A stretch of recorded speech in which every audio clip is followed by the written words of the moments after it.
everyone, welcome back. Now we are going to have the panel discussions. Dr. Yasuhito Shirato from NARO and Dr. Susan Chang from FFTC are going to be the moderator of this session.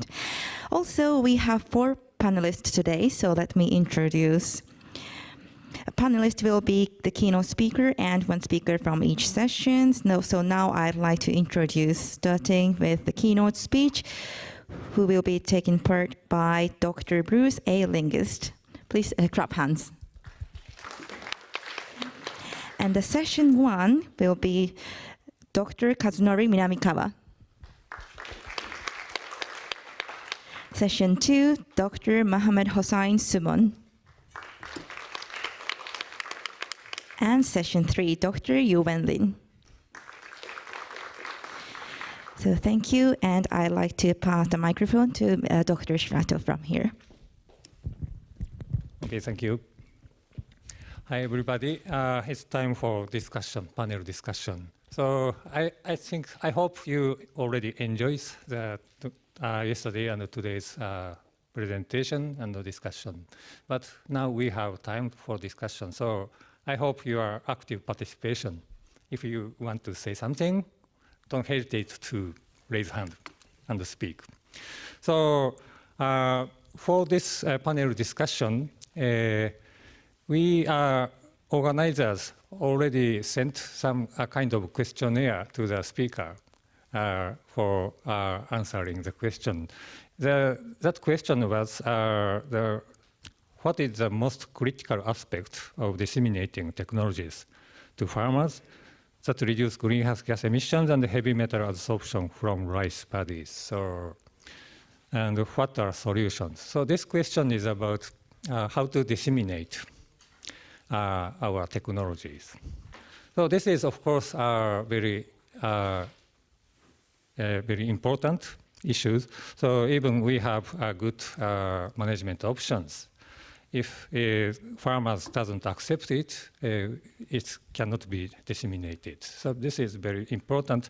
But before going to the discussion on how to disseminate, I'd like to discuss a little bit about our technology itself. So the main topic of this today's symposium is water management in paddy field. Water management for reducing greenhouse gases and for reducing the heavy metal absorption. So do we already have the good paddy rice water management to reduce simultaneously GHGs and heavy metals? If so, if we have already enough information of technologies, okay, so that's the problem is how to disseminate. But if our management options are not enough still, so we have to do still some research to clarify something. So I'd like to start from this point. So, for example, the last question in the last session of this morning, Dr. Chang's question about the trade-off between arsenic and cadmium.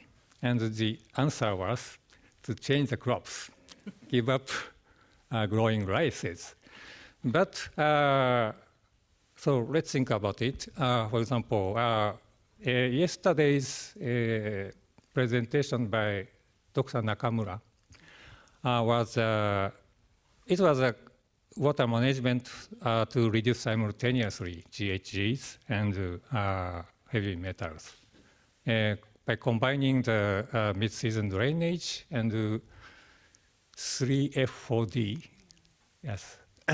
So the countries like Japan or Taiwan, where the mid-season drainage is already conventional practices, so just adding the conventional mid-season drainage with 3F4D.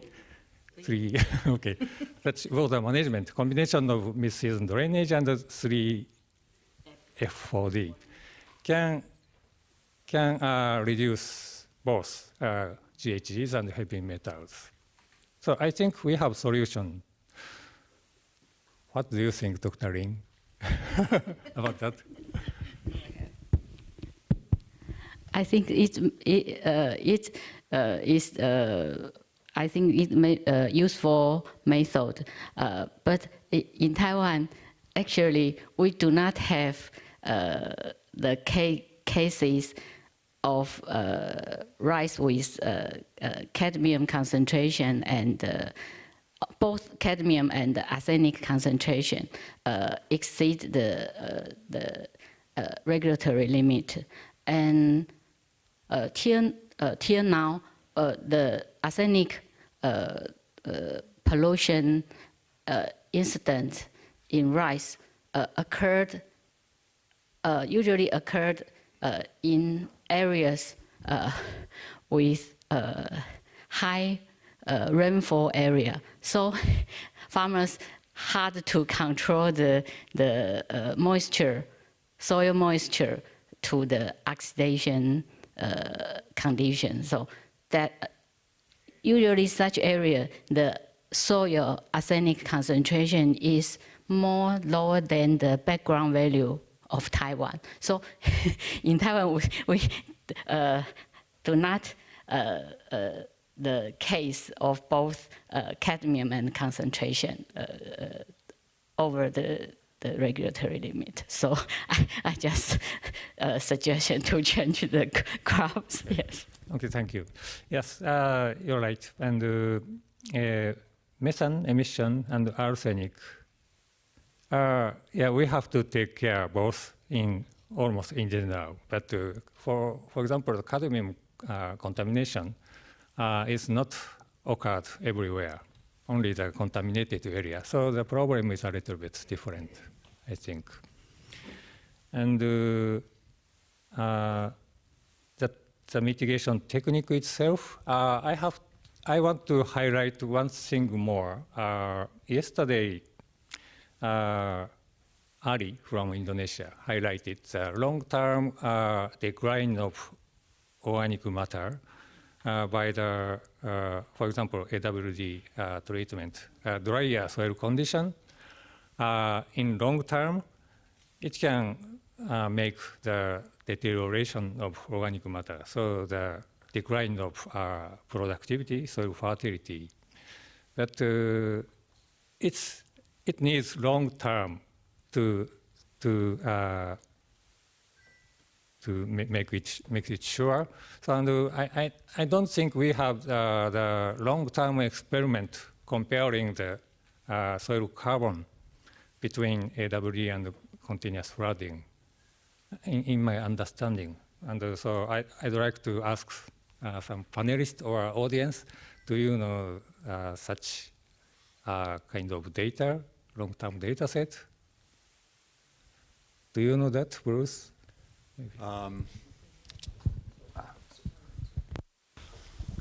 I am not aware of any particular study looking at AWD. I know there's current literature out there. There's concern that with implementation of AWD, we are increasing CO2 emissions. We're increasing the mineralization of carbon in soils that over the long term, as you suggest, we will be reducing soil carbon stores, which somewhat negate the mitigation, carbon storage, but then it certainly brings up the point that you brought up already, where you start to degrade the soils, and you want carbon in your soils. It's more efficient to produce crops with higher carbon soils. So I think there's some real thoughts for long term that we need to consider.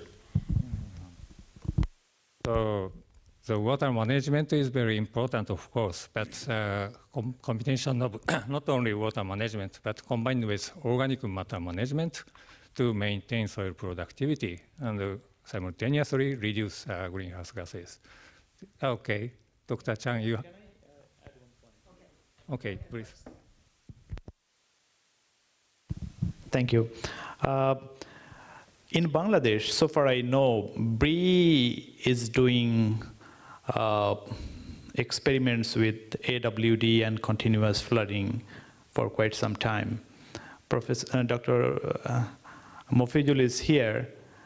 if he has got any data regarding what is the status of organic matter after 3-4 years, though this concept came quite lately, so I think if we have any data like experiments been done for 3-4 years, that also can give us some idea that either it is in the declining trend or in the increasing trend.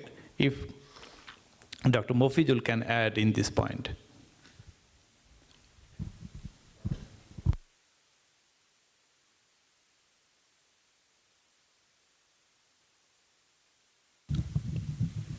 Thank you, sir.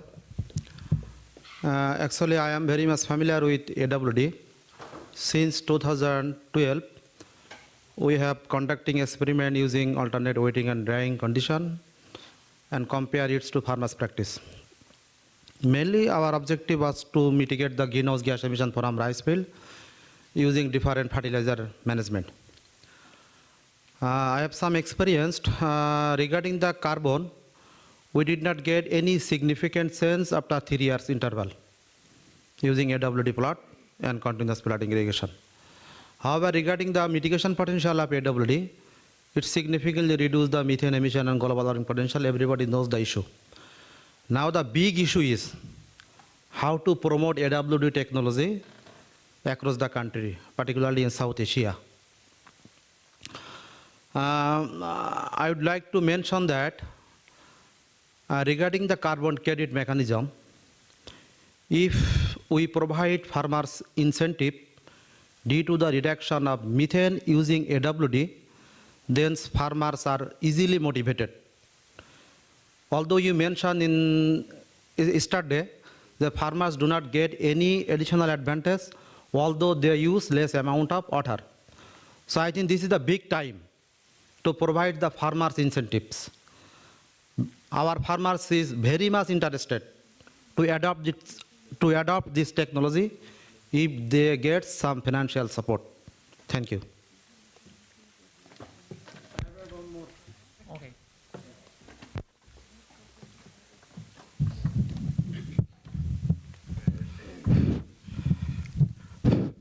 No doubt, AWD is a very good technology. All right, even in Bangladesh, yesterday Dr. Shumon mentioned, but farmer not accepted it due to some limitation is a social barrier, land is very fragment and uneven. Due to that, the AW not popularized in Bangladesh. If that Mofiz mentioned, if add some incentive to farmer are accepting this AWD technology, who is not only mitigate greenhouse gas, also the mitigate arsenic, inorganic arsenic concentration both in soil and rice grain also. But I think, and I add another thing, I have no idea about organic matter concentration regarding AWD and continuous flooding plot. But in rice cropping pattern, we have enough data. I am from head of Soil Science Division, Bangladesh Rice Research Institute. We have enough data. If we rice cropping to increase organic matter in soil, we have a lot of data behind this. This is all over. Thank you.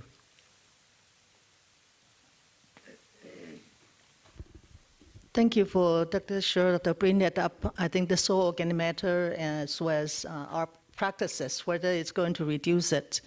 I think so far we don't have the long-term experiment or AWD, but however we have the rice and then upland crop condition. Upland crop condition, the oxidized condition even stronger than the AWD itself. But from the long-term experiment, you will see the soil organic carbon accumulation in continuous rice cropping, say double cropping, would be higher than the rice and then upland crop. If you don't apply soil organic matter or organic fertilizer in the upland crop, then there is no input just based on the plant itself. I think because of the oxidation condition would accelerate the organic matter decomposition versus the waterlogged condition. So you already know the results. And second point I would like to say is that from Yuwen's last talk, we are considering the rice straw incorporation into the soil and then it would stimulate the methane, production. So it's increasing the greenhouse gas. However, the removal of the rice straw also deprive the organic matter return to the soil. Secondly, we know that rice crop highly depends on the silicate content. It's very important to protect the rice itself. So you remove the rice straw from the soil, and if you don't properly manage your soil, I think the rice maybe in the long term would reduce the silicate source. That would decrease maybe the more would be more susceptible to disease, and also the photosynthesis, etc. So I think it's very important that we try to seek reducing of the greenhouse gas emission. At the same time, you also need to enrich the soil organic carbon content, because that would increase the water holding capacity, nutrient holding capacity, and also the source of the bioorganism to help establish a healthy microbiome in the soil. That would be beneficial to crops. So I think our technology should cover those also. Yeah. Someone? Okay.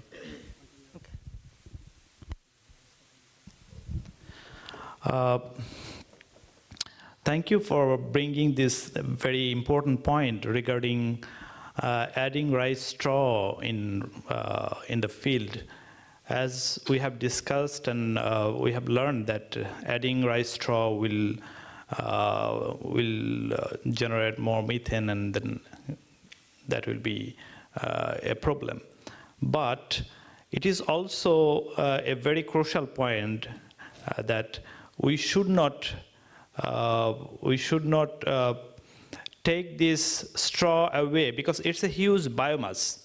And every year, if we remove this amount of biomass from the field, that will definitely create a huge problem in terms of soil fertility, nutrient content, especially trace elements which are not added to the soil.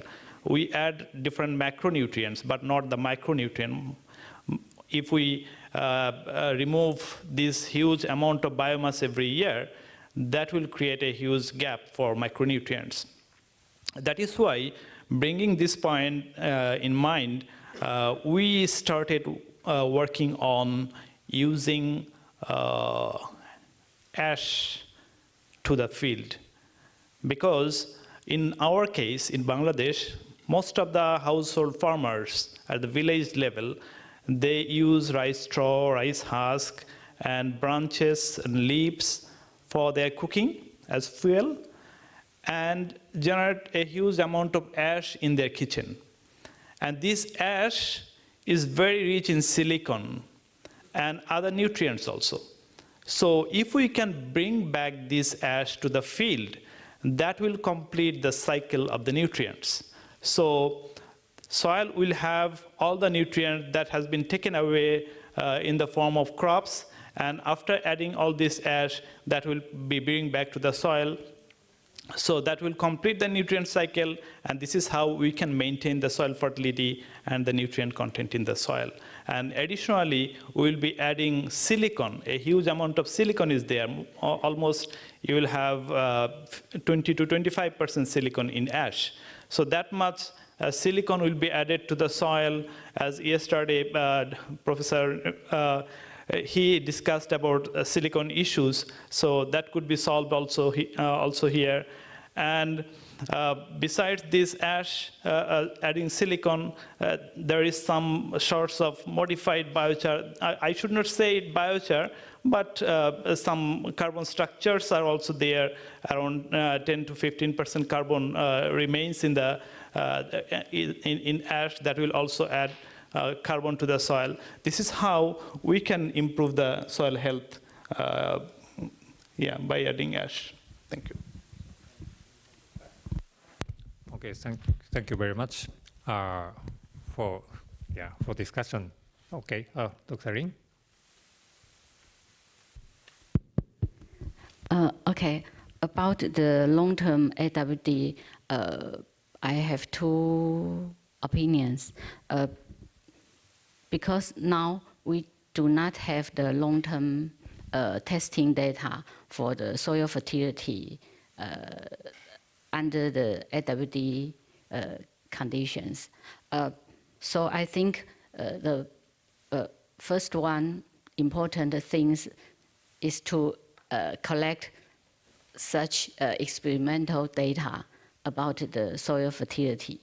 And the second one is from the research we conducted, we find the fresh organic matter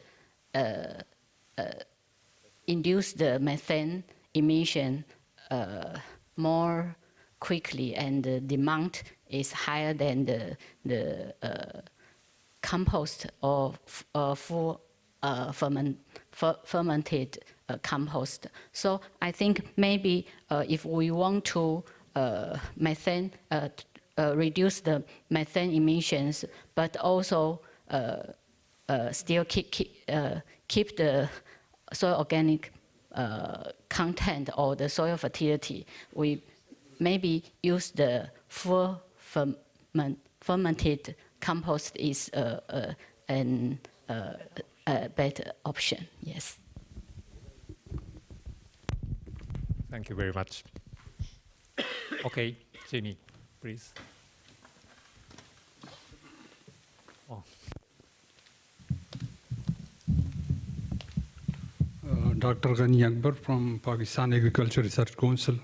So in Pakistan, we host the world's largest canal irrigation system. And the irrigated area is almost more than 20 million hectares. And we export rice. I think we consume less rice. That is why we are exporting rice. So that has a global implication, the production system in Pakistan. In our irrigation system, we have the Warabandi, like on weekly turn, we get water for the different farms based on their land area per acre basis, and there is costing for that. So the AWD method we apply with the name, but through different traditional methods, like in one of our area in Sindh, where we produce the coarse rice. So there is one method we call that pancho. So they just remove the water from the field to drain it because the water they feel it's hot now, so we need to make it fresh. So you can say that for a while the land remains a little bit dry, and then they reapply the water. So in such different kinds of applications, we have the AWD methods already existing in the country. But I would like to say that the different methods like the tillage management, bioremediation, and the different sowing methods can also be an alternative for GHG emissions reduction. And that also works like alternative for the AWD, like if we use the raised bed farming system and we compact the furrows, then by flooding the furrows, the water can infiltrate laterally into the beds, and the bed will remain wet, and the same like reduced GHG emissions can be attained. So in Pakistan, the other issue we are facing that in monsoon, majority of our agriculture and the rice zone, we do puddling there. So due to the monsoon, there is a lot of water in the field, so we cannot grow other crops. That is why by compulsion we grow rice. So that is another issue. And the other one is we have the irrigation application system, but we don't have the drainage system. So the drainage problem could not be done in that manner. So while discussing the different water management techniques, I think we should also focus our research on the integration of the different techniques and their site-specific applicability, because one technique cannot be applicable all over the world. For instance, we need to make the system more simple, because if we make it more complicated, then it's very difficult for the farmers to adopt. There should be simple methods we should try and to get more out of that, so that that can be replicated and the farmers can adopt it. If we suggest some technique which is very complicated, and after 2-3 days or 4 days or 5, so very difficult for a farmer to adopt that. So we need to focus our efforts for making the system more simple and site-specific. And the different technologies, not only AWD, but the other ones, tillage management, composting, stubble management, raised bed farming, and that could work in different site-specific conditions. Thank you. Thank you very much. Okay, the gentleman, you first, and ladies second. Yeah, thank you. Going back to the long-term AWD, I think Dr. Chang mentioned about the upland condition, but in the upland, like in the Philippines, there's no really standing water in the upland. I think the most similar to AWD condition are the rain-fed areas that are banded. So if we want to see the effect of AWD in the long term, we can go back to rain-fed areas. But definitely, all studies said that in the rain-fed, the soil organic carbon is less compared to irrigated areas. Also, I think with the development of models, we can see the long-term effect of the AWD. Maybe ROTC model can do it later. Regarding straw incorporation, I think we won't have any problem if we want to incorporate half of the rice straw. Because of the mechanization, like the harvesters, we can adjust the level of cutting so we can ensure the incorporation of maybe 50% of the rice straw. And I think that's all. Thank you.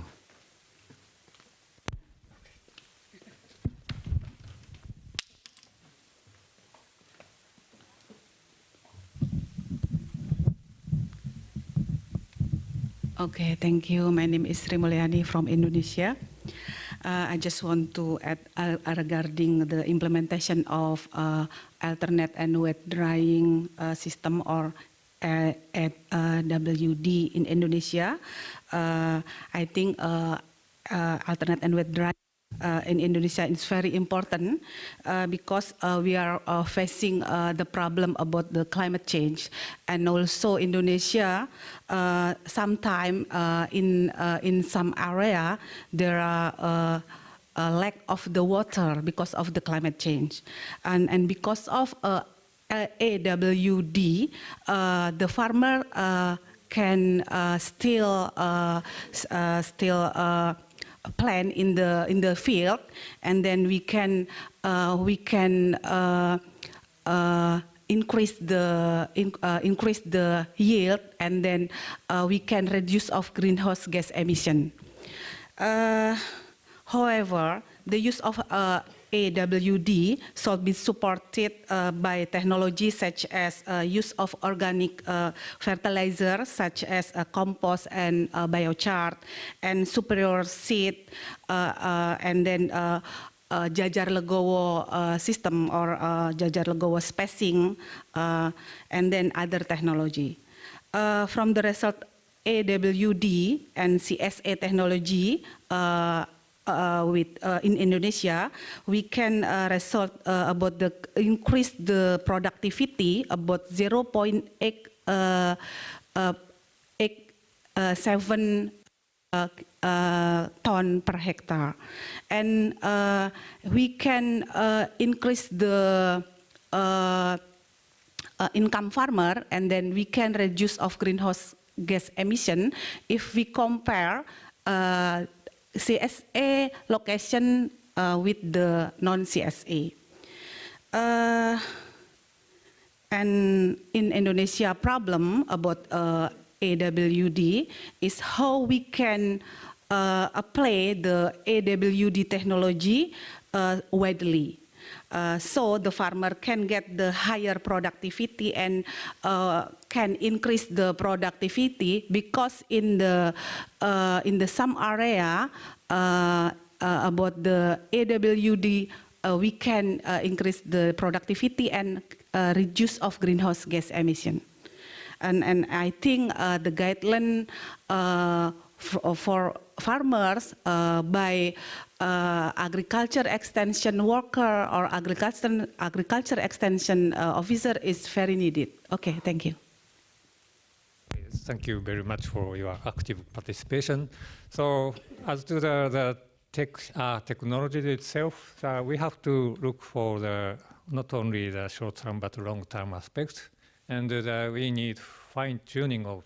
We have basic strategy of water management, but we need fine-tuning for local condition, specific condition. And so we had a lot of time, but yeah, you are very active, so we don't have so much time now. So can we move to the discussion on how to disseminate our technology? Do you have something to say? Okay. Something, okay. Yeah, please go ahead.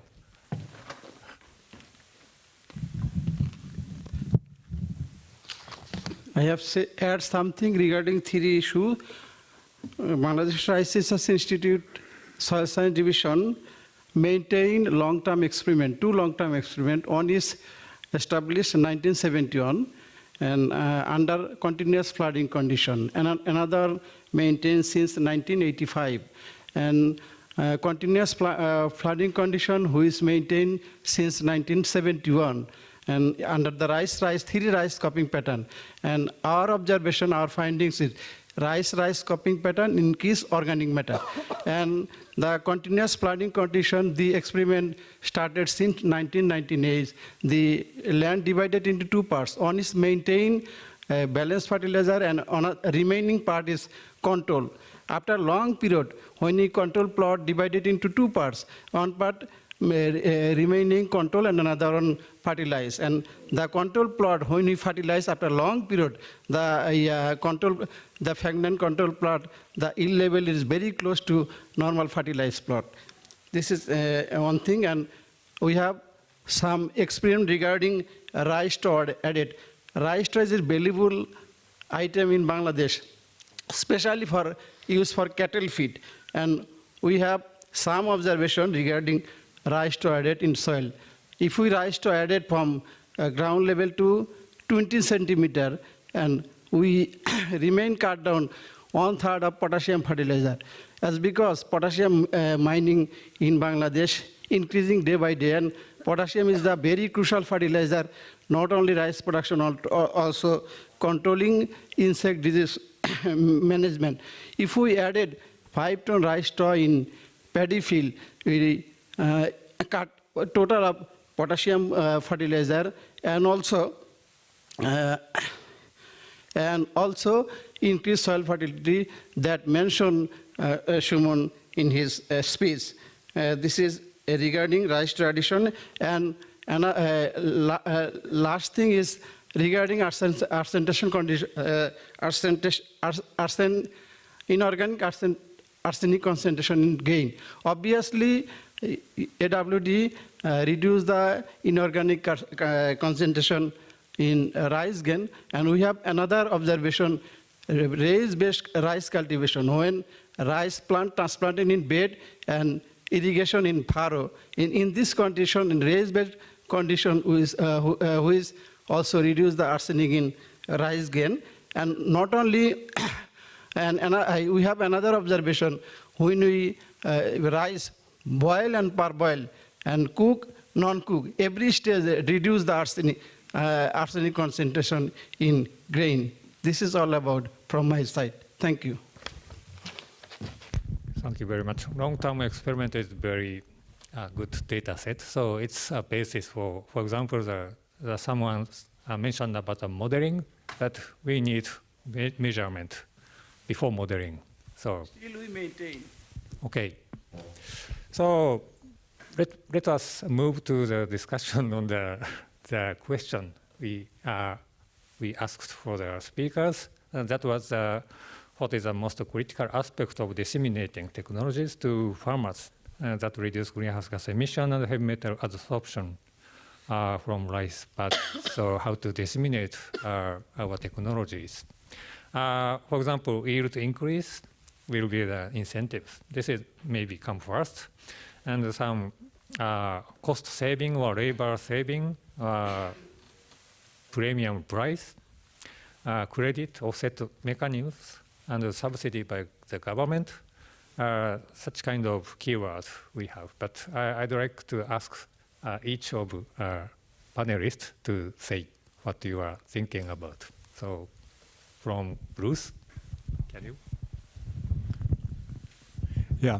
I'm coming from the US, and so I have maybe a different perspective, but I've worked here in Asia for many years, and I will say that farmers are all very similar across the world. They are making a living, they are trying to make money and feed themselves. And so if there are practices that, as we've mentioned, that work for them and increase their livelihoods, they are very quick to adopt.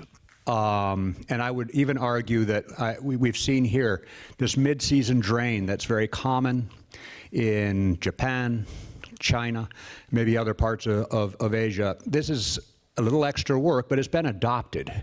And I don't know, maybe it was adopted 100 years ago, 150 years ago, with the idea, I think, that it increases yield.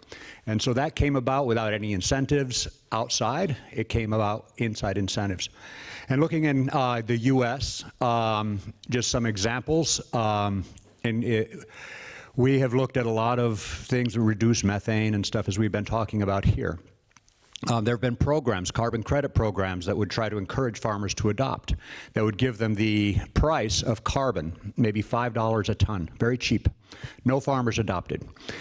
But in the southern US, where Gia was just talking about, a lot of these practices have taken off, not for any credit. The reason is because it saves water. It doesn't increase yield, but it does save water. And for them, water is important. For many farmers, water may not be important. But in the southern US, it was very important to save water, and the adoption of these technologies spread very quickly with very little push. There was some extension and this pushing. So by itself, farmers very quickly recognized a benefit and adopted. In California now, very few people are adopting any kind of these practices, but this year, the USDA Climate Smart program has come out and is encouraging farmers now with some incentive, financial incentive, to adopt for greenhouse gas purposes, and it's a fairly good amount of money, and farmers are very, very quick to join the program because they want to do that, so that's all I would say. So I totally agree with Bruce mentioned. Yes, now I want to explain the case of Japan, a domestic case. So in Japan, we have a credit scheme named J-Credit, started from last year for the paddy water management, exactly speaking, prolonged mid-season drainage. From 7 days is a typical duration, but if farmer extend one more week, 7 days more, they can get the carbon credit from the project developer companies. So in the newspaper for agriculture, so we often see the number of the participants, farmers are increasing and increasing. So such incentive is very attractive for farmer, I believe. Maybe this is also true for the Asian countries, as yesterday I mentioned, we have also another scheme for international one called JCM, bilateral carbon credit scheme between Japan and partner countries. So in the Philippines is the first country for this development, and Japanese company actually very interested in this project and waiting for the approval of this methodology. And actually, I'm a member of the developing expert, and hopefully we can. We already submit the proposal for the joint committee for Japan and Philippines already, and hopefully it will be published in this year. So I want to say if this methodology is approved and published, so Japanese company and also Philippine company and colleagues and farmers, number of the participants must be increased dramatically, like in the US and in Japan. Thank you.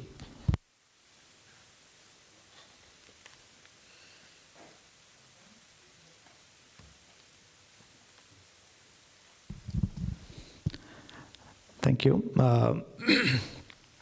Regarding the dissemination, yesterday at the end of my topic, I just tried to bring some points that could be useful for disseminating this technology.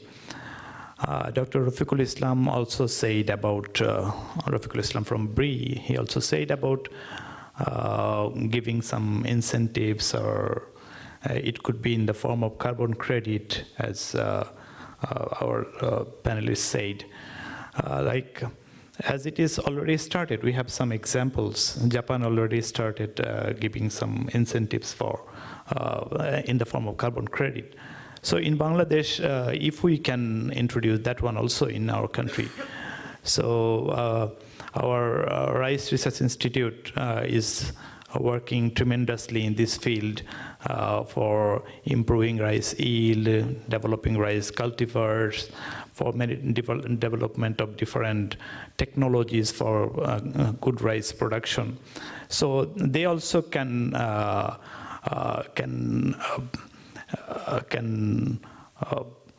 bring this concept of giving some carbon credit to the farmers. But before that, we need to find the save of greenhouse gas emission when we are doing AWD in our context, because we have data from many different countries, as we have seen in yesterday's presentation, that a few countries are at third level, few countries are at second level, and we are in the first level, at the ground level. So we use international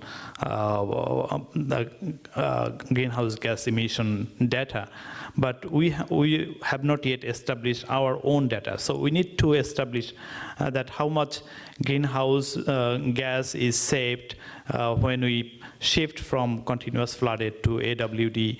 That is how we can fix that if a farmer can transform from continuous flooded condition to AWD condition for his rice production. So for a season or for annual basis, he can be given this much carbon credit. So these are the things needs to be settled in the country, and if we can convince the government, and even some companies can come forward for zero emission of their companies. So this is how we can settle this issue in our country. Besides this, our farmers are not that much educated in our country, so we need to train them and make them understand the benefits of AWD system, and this is how, as we have seen, it benefits us many different ways. So if we can make them understand and we can disseminate the technology, and DAE, Department of Agricultural Extension in Bangladesh, they can monitor the practice of this nice technology at the farmers level. So this is how we can adopt this technology in our farmers level, and we can work for saving this world for the bad effect of greenhouse gas emission. And also, as we have seen, that this AWD technology also will work for reducing arsenic contamination in rice, as arsenic contamination is a major problem in Bangladesh. So by doing so, we can save rice from heavy metal contamination, and also we can reduce greenhouse gas emission in Bangladesh context. So thank you.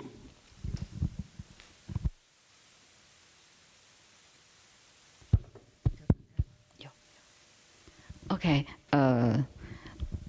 In my opinion, take the safety management of crops with cadmium concentrations exceeding regulatory limits in Taiwan as an example. I think the most important thing is to convince the farmer. So I think the first thing is to, we need to provide solid and positive test results to the farmer.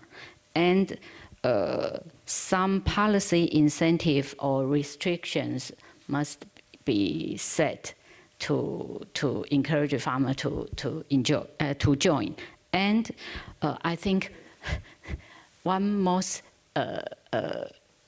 farmers' concerns is the cost and the benefits from the new practices. And if that practices is easy to implement. So now in Taiwan, when we develop the low carbon farming technologies, the bottom line is to maintain the crop yield and easy to practice, and the economic visible is the most important things in Taiwan, I think. Thank you.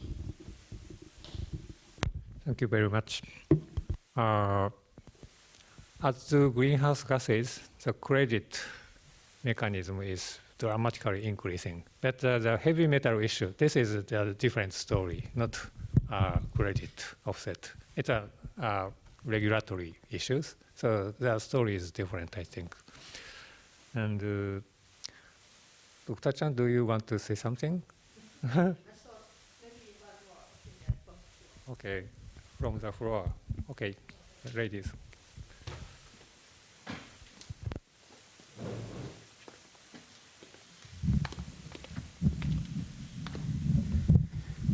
Good morning to all. I'm Dr. Niveta Jain, representing Indian Council for Agriculture Research, and it's based in New Delhi. I'm also working in the greenhouse gas emission from rice wheat system. Like in North India, we have a monsoon-based system, and rice is cultivated followed by the upland crop. Now, regarding the farmers, if we say how do we disseminate the technology, as per my experience or my team's experience, farmers grow for their livelihood security. They do what they see if it is beneficial for them. They are not bothered about what is happening to greenhouse gas emission. So we have to have a technology which is easy to adapt, and it is remunerative to them. The amount of, like if a company is doing hand-holding for carbon credit purpose, they will do that, follow that practice till the company is hand-holding or the organization is hand-holding. If they find it beneficial, they will follow it after the company withdraws from there. So now you have to have a package of practice, because if I talk about alternate wetting and drying, they need assured irrigation because you have to dry the field, then provide irrigation. If they do not have assured irrigation, they will not follow it. If we talk about changing the crop, they will not change until unless that crop is remunerative because they grow the crop based on the demand. So we have to have a package of practice. Like if I talk about India, in 2016, government had a policy to supply all the urea which is supplied and sold in India that is coated with neem oil. Neem is a non-edible oil which has some medicinal value as well as it has nitrification inhibitory activity.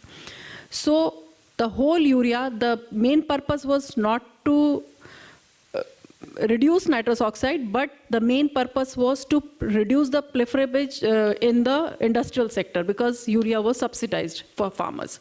But that has an added benefit because neem or coated urea has approximately 5 to 7% yield enhancement, as well as it has benefit for reduction in nitrous oxide emission.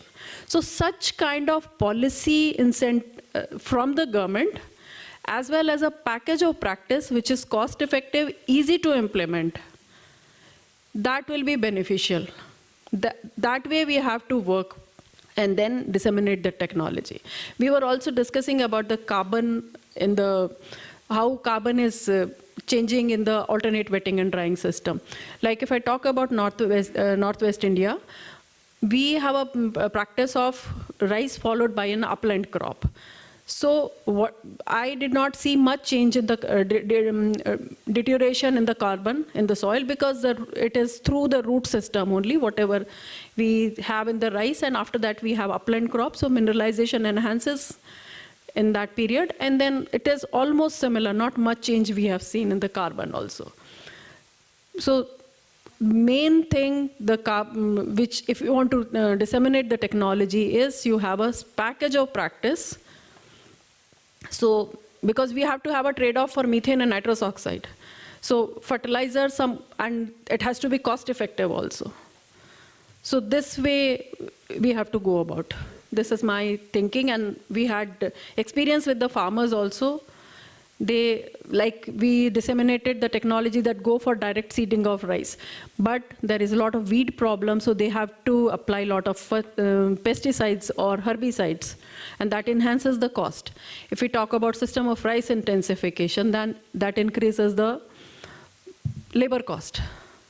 So some technology, not a single technology, it has to be site-specific and a package of practice.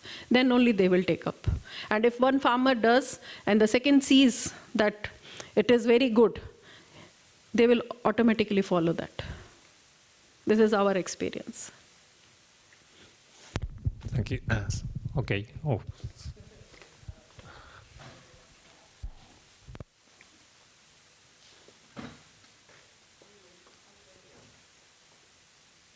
Ruyang from FFTC.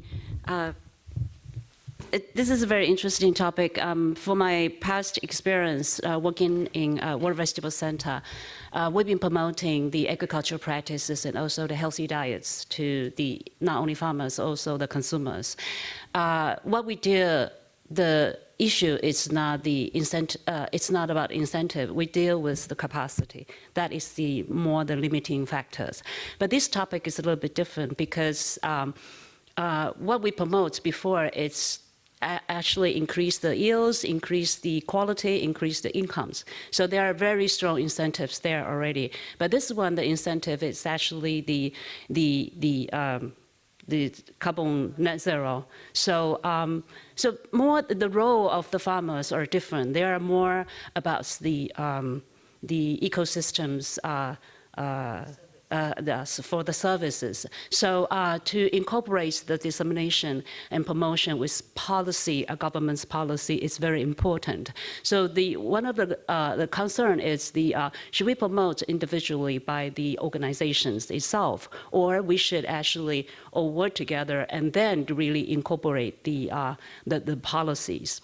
That's the number one comments. And the second one is water management of the rice production is one of the very important strategy, of course, but there are also other options, and particularly for different rice production area might need different kind of strategy and options. So in terms of the promoting water management alone, or we should pack all these options together as sustainable rice productions options. So and link with the government policy. So that will be for the different farmers that they can have different kind of options and understanding of their role. So that's my comments. Thank you. Okay, thank you very much for everybody for your active participation. So it's time I have to close this panel discussion. Okay, you will. I will just follow what Ray have mentioned. That exactly FFTC is going to do for the next workshop. We hope that we can have the integrated approach to the low carbon and sustainable climate resilient rice production in the Asian Pacific region, in the Asian monsoon region particularly. And I think we need international cooperation from various funds. So we like to share. So next time when we have this, we will not just talking about water management, but other more integrated approach.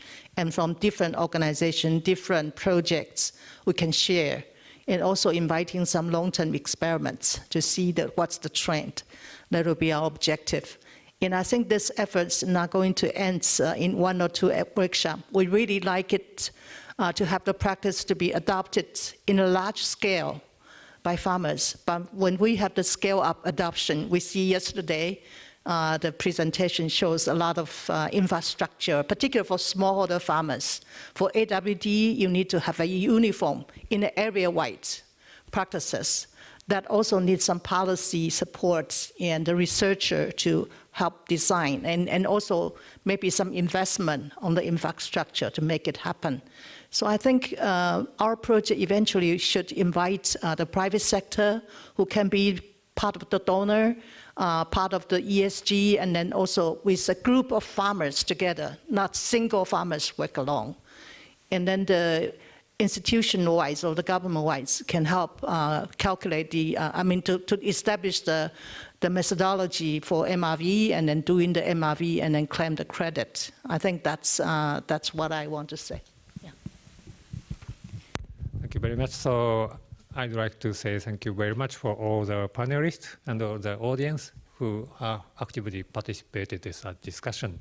So let's keep in touch to achieve simultaneous reduction of greenhouse gases and heavy metal absorption. So thank you very much.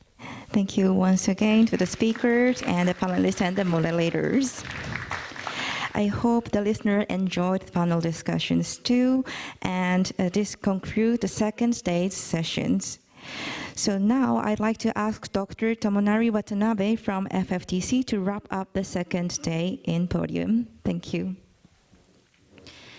So please give a round of applause to all the panelists and the moderators and also the keynote speakers once again.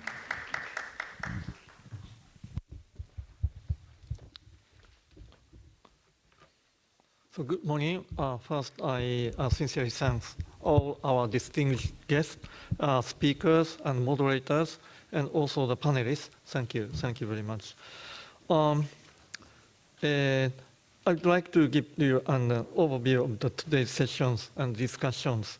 The first part is the session 3. Session 3, which focuses on the other technologies for reducing the GHG emissions and rice heavy metals absorption. The first, Mr. Mohot Zafri from Maldi, Malaysia, talked about the study that identified the 2 microorganisms species as promising agent for bioremediation of the arsenic and the cadmium in contaminated rice field. The second speaker, Dr. Yulin Cha from the USDA, delivered the presentation about the study which evaluated the impact of the multiple dry downs, including AWD and the single dry downs on rice yield, grain quality, and the GHG emissions. that these water management practices can reduce the methane and arsenic levels without compromising the rice yield or increasing the cadmium concentrations, and improving grain quality and environmental benefits. The last but not least, Dr. Yuan Lin from TARI, Taiwan, talked about how integrated control measures such as AWD, the soil liming, and reducing the flooding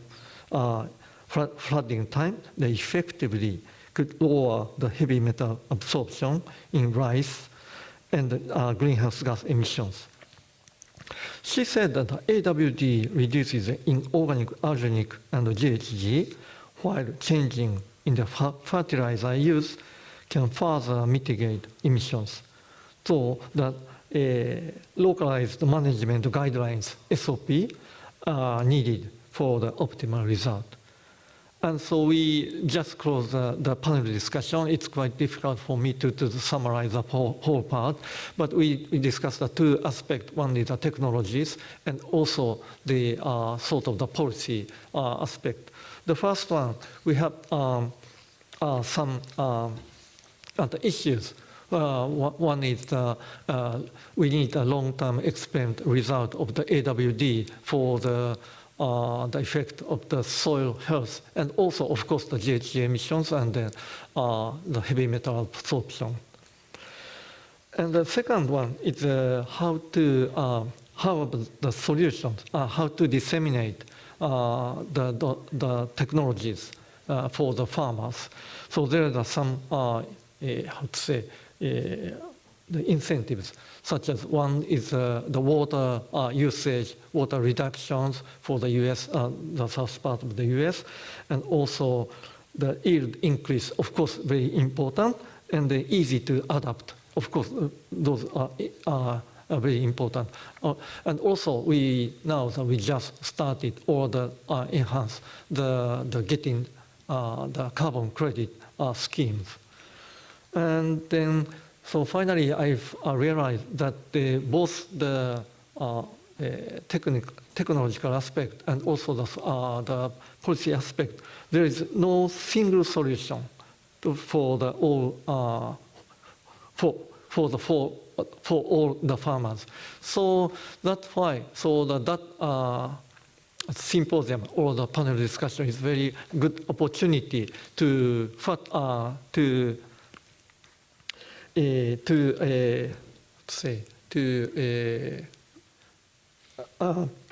foster the international network, who are now related to the GHG, the reduction of the GHG emissions, and also the heavy metal absorption reductions. So this is my very brief conclusion, and so thank you again. Thank you for all the participants and the attendees in this symposium. Thank you very much. Thank you, Dr. Watanabe. And thank for your cooperation. 2024 NARO-JIRCAS-FFTC International Symposium is going to the end. Upon closing the event, I would like to ask Dr. Sujin Chang, Director of FFTC, to make the closing remarks. So, Dr. Chang, please go to the podium. Thank you. Please give a warm hand of applause.